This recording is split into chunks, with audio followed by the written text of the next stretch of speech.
हम लोग अगले प्रमेय की ओर चलते हैं। अगला प्रमेय है हमारा साइड एंगल साइड समरूपता, SAS समरूपता, यानी कि भुजा कोण भुजा, भुजा कोण भुजा समरूपता।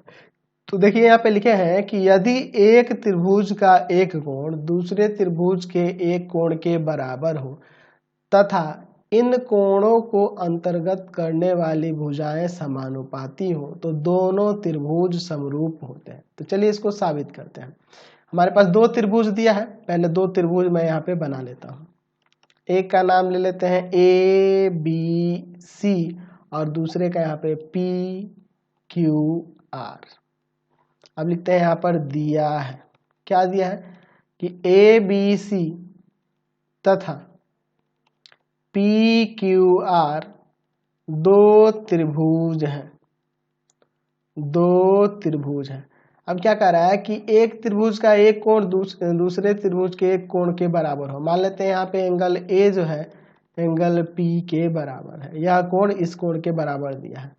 अच्छा, और इन कोणों को अंतर्गत करने वाली भुजा समानुपाती हो। तो इन कोणों को अंतर्गत करने वाली, तो एंगल A को अंतर्गत करने वाली भुजा B और AC है और P को अंतर्गत करने वाली भुजा PQ और PR है। यानी कि यहाँ पे दिया हुआ है AB बटा PQ बराबर AC बटा PR। ठीक है, यह दिया हुआ है। तो सिद्ध करना है, तो सिद्ध करना है कि ये दोनों त्रिभुज क्या होंगे, समरूप होंगे। यानी कि त्रिभुज ABC समरूप है त्रिभुज PQR के। चलो यहाँ पे भी रचना करना होगा, सेम रचना वही करेंगे जो पीछे के प्रमेयों में हम लोग किए हैं। रचना में क्या करेंगे कि AB बराबर PE और AC बराबर PF खींचे तथा EF को मिलाया, चलिए AB बराबर PE, E इस पे कहीं ले लेते हैं, और AC बराबर में PF, इस पे F कहीं ले लेते हैं और इसको मिला देते हैं। E और F को मिलाना भी तो है ना। चलिए EF को मिलाया, तो यह डॉटेड कर देंगे क्योंकि हमारी यह रचना की बात हो गई, तो इसको डॉटेड कर देते हैं। चलो अब इसका यहाँ पे प्रमाण देखते हैं, प्रमाण। ठीक है, चलिए इसको साबित करते हैं। चलिए भैया, अब हमारे पास चूंकि दिया हुआ है यहाँ पर AB बटा PQ बराबर में AC बटा PR, यह दिया हुआ है। ठीक है, दिया हुआ है। अच्छा, हम AB को हटाकर PE लिख सकते हैं और बटा में PQ, क्योंकि यहाँ पे AB PE के बराबर है रचना से, और AC जो है PF के बराबर है, तो PF बटा में PR। यह दोनों कैसे हुआ, तो यह रचना से हुआ, रचना से। ठीक है, रचना से ऐसे लिखे हैं। ठीक है, लिख सकते हैं ना, बिल्कुल लिख सकते हैं। अच्छा देखिए यहाँ पे हमारा दिखा दिए यहाँ पे PE बटा PQ बराबर PF बटा PR। ठीक है, तो यहाँ हम लोग लिख सकते हैं EF समांतर है QR के, क्योंकि यह अनुपात बराबर हो रहा है तो इसलिए समांतर हो जाएगा। कैसे होगा, तो थेल्स प्रमेय के प्रतिलोम से, थेल्स प्रमेय के प्रतिलोम से यह हो गया, थेल्स प्रमेय के प्रतिलोम से हो जाएगा। अच्छा, जब यह समांतर हो गया तो यहाँ पे हम लोग लिख सकते हैं कि यहाँ एंगल PEF जो है, एंगल PEF जो है एंगल Q के बराबर हो जाएगा, और एंगल PFE जो है एंगल R के बराबर हो जाएगा, PFE एंगल R के बराबर हो जाएगा। कैसे, तो ये दोनों संगत कोण के युग्म है इसलिए बराबर, और एंगल EF जो है समांतर है ना QR के, तो संगत कोण के युग्म है, ये बराबर हो गए। चलिए भैया, अब लेते हैं त्रिभुज ABC तथा त्रिभुज PEF में, इन दोनों त्रिभुजों में, ABC में और PEF में। अच्छा, AB जो है हमारे PE के बराबर है, यह रचना से है, दिया हुआ है यहाँ पे, रचना से हम लोग किए हैं। अच्छा, एंगल A बराबर एंगल P, यह तो दिया है ना, एंगल A एंगल P के बराबर में दिया है।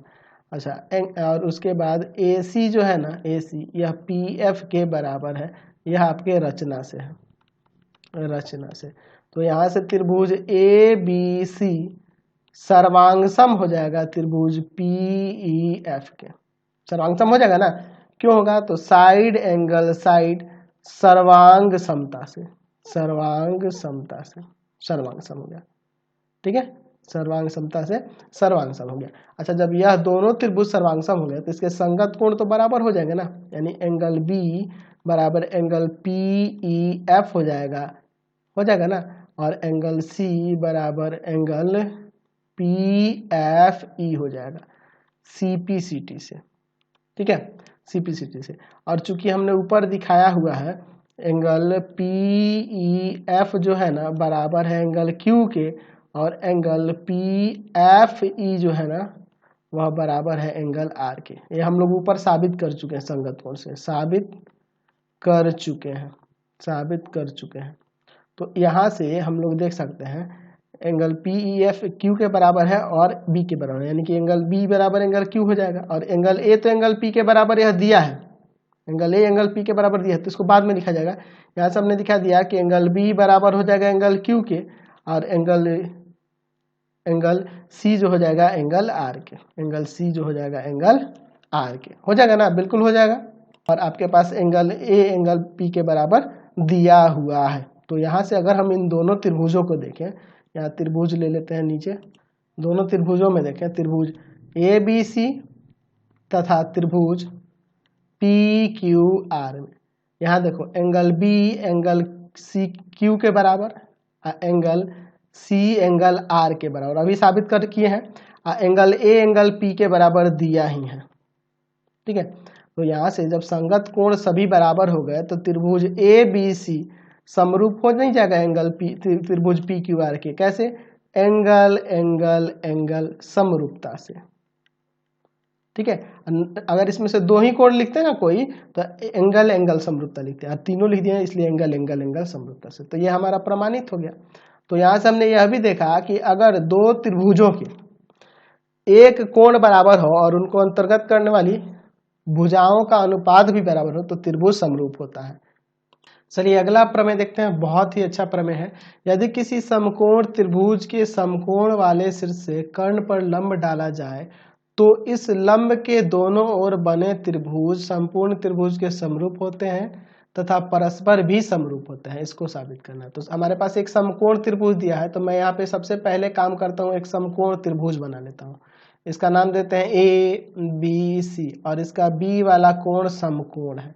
चलिए तो पहले इतना काम करते हैं। यहाँ लिखते हैं दिया है त्रिभुज ए बी सी एक समकोण त्रिभुज है, समकोण त्रिभुज है, समकोण त्रिभुज है, समकोण त्रिभुज है।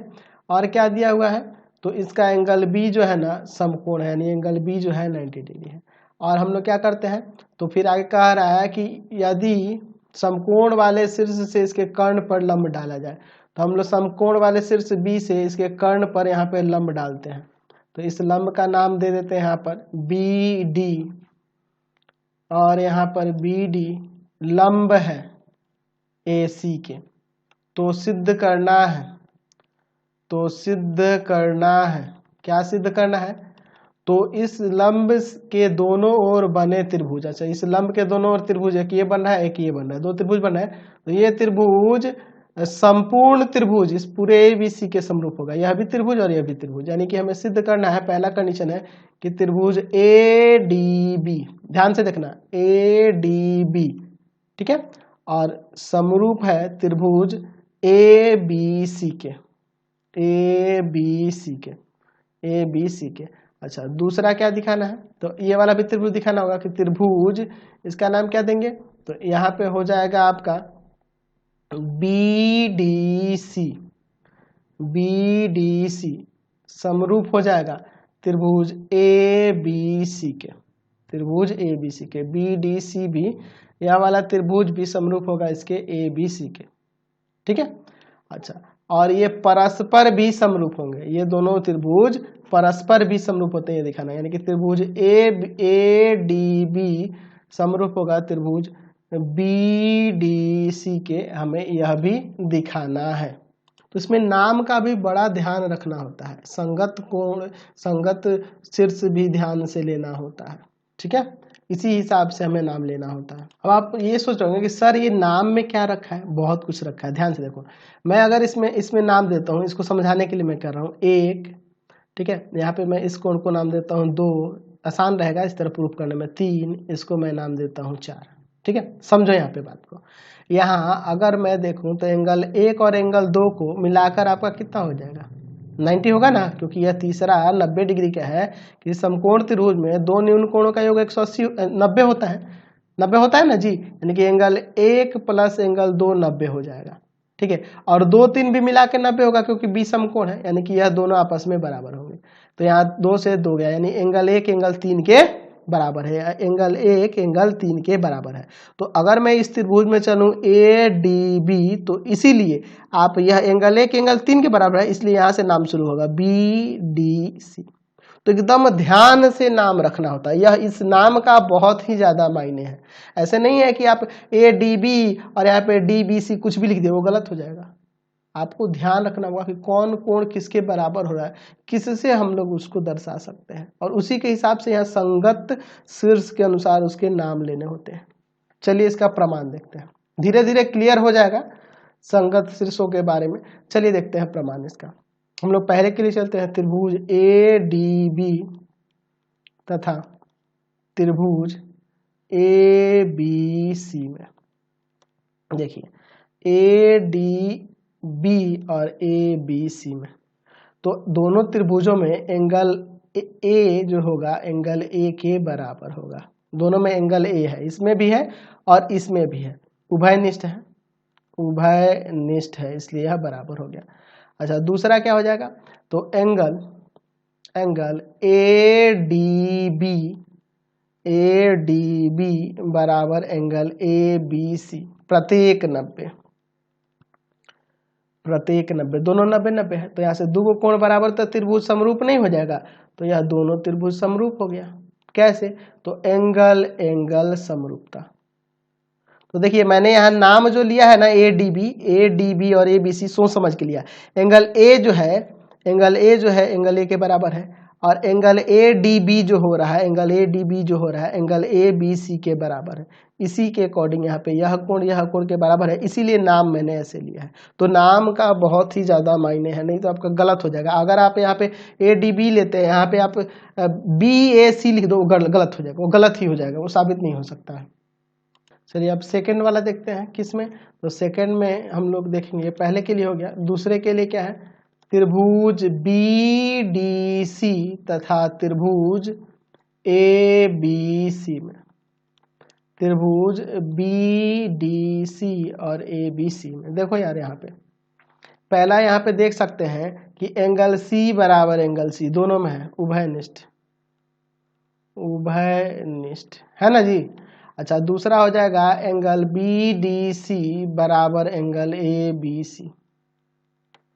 तो यहाँ से यह क्यों हो रहा है, तो ये क्योंकि प्रत्येक 90 है, प्रत्येक 90 है। आप देख लो BDC और एंगल ABC दोनों 90 है। तो यहाँ भी नाम देखो, आप यहाँ पे देखो BDC एंगल ABC के बराबर है, दिख रहा है ना, और एंगल C के बराबर है। तो मैं सोच समझ के नाम लिया हूँ। त्रिभुज BDC समरूप हो जाएगा त्रिभुज ABC के एंगल समरूपता से, ठीक है। चलिए यह समरूप हो गया। अच्छा तीसरा कौन सा लेना है, तो तीसरा देखिए मैंने ऊपर नाम लिया है ADB और BDC। त्रिभुज ADB तथा त्रिभुज BDC में देखिए दो कोण इसमें भी बराबर होने चाहिए, तब ना समरूप होगा। अच्छा मैं एक काम करता हूँ, इसमें त्रिभुज में और इसमें तो एक 90 तो है ही ना। एंगल ADB बराबर एंगल ADC, ठीक है, सॉरी BDC ना, सॉरी मैं गड़बड़ लिख दिया हूँ, BDC प्रत्येक 90, दोनों 90 है। अच्छा दूसरा कोण कैसे लें, तो देखो आप यहाँ पे मैं रफ में कर दूं या यहीं पे दिखा सकता हूँ, एंगल 1 प्लस एंगल 2 बराबर में 90। और एंगल 2 + 3 बराबर भी 90। ठीक है, यानी इसलिए आप यहाँ कह सकते हैं कि एंगल 1 + 2 बराबर में एंगल 2 + 3। तो 2 2 काट दो, एंगल 1 बराबर 3। तो देख लो, एक एंगल इसमें का है, एक एंगल इसमें का है। एंगल 1 बराबर एंगल 3 हो रहा है ना, एंगल 1 एंगल 3 के बराबर है। तो यह दूसरा चीज हो गया, यह दूसरा हो गया, यह पहला हो गया। तो त्रिभुज समरूप नहीं होगा, ADB समरूप हो गया त्रिभुज BDC के।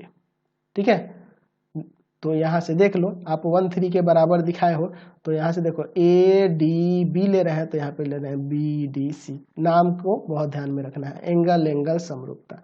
तो हमने यहाँ पे ये साबित कर दिया कि अगर किसी समकोण त्रिभुज के समकोण वाले शीर्ष पे उसके कर्ण पर लंब डाला जाए, तो उस प्रकार बने दो त्रिभुज होते हैं, पूरे त्रिभुज के समरूप होंगे और आपस में भी समरूप होते हैं। ये हमने साबित करके दिखा दिया। समझ गए? ये अगला